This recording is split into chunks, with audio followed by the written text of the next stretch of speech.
Okay, so moving on to the institutional story for China's uh, failure to industrialize before England, and then kind of stagnation afterwards.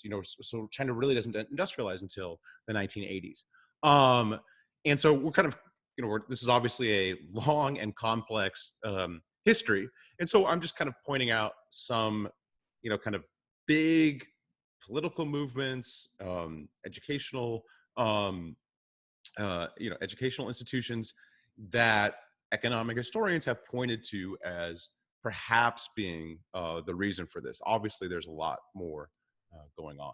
Okay, so really, what happens is, in terms of political history, there's really this turn inward from the 1400s up until the 1800s, and it's kind of like a series of dynasties that kind of take China and kind of close it off.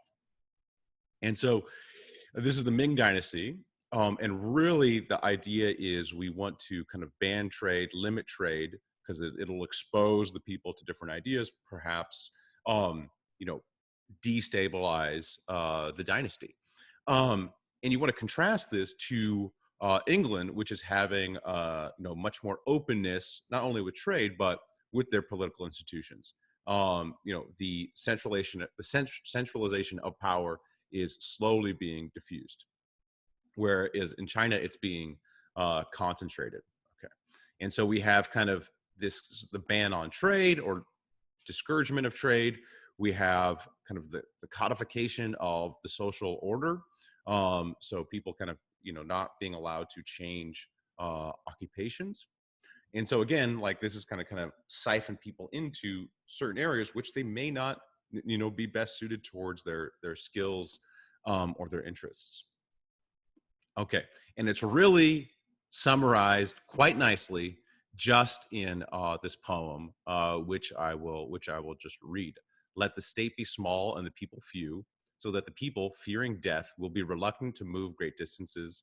And even if they have boats and carts, they will not use them, so that the people will find their food sweet and their clothes beautiful, will be content with where they live and happy in their customs.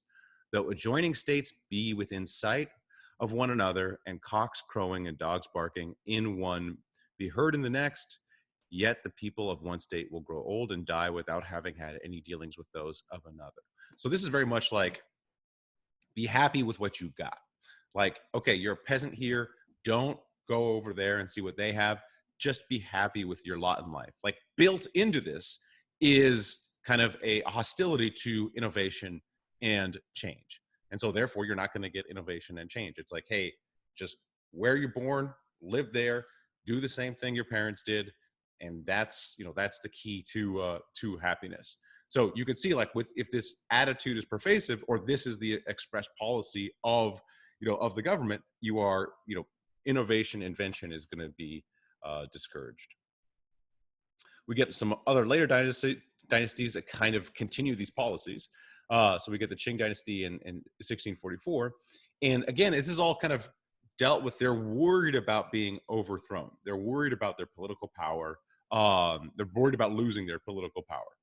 And so, there's warfare, and there's this incident called the Great Clearance, where they essentially destroyed the coastal towns and moved everybody inward to further discourage trade. So this is like active hostility towards trade. In addition to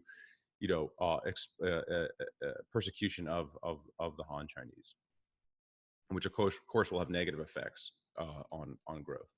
Okay, so that's kind of the political history, and then we will get to what's going on with education next.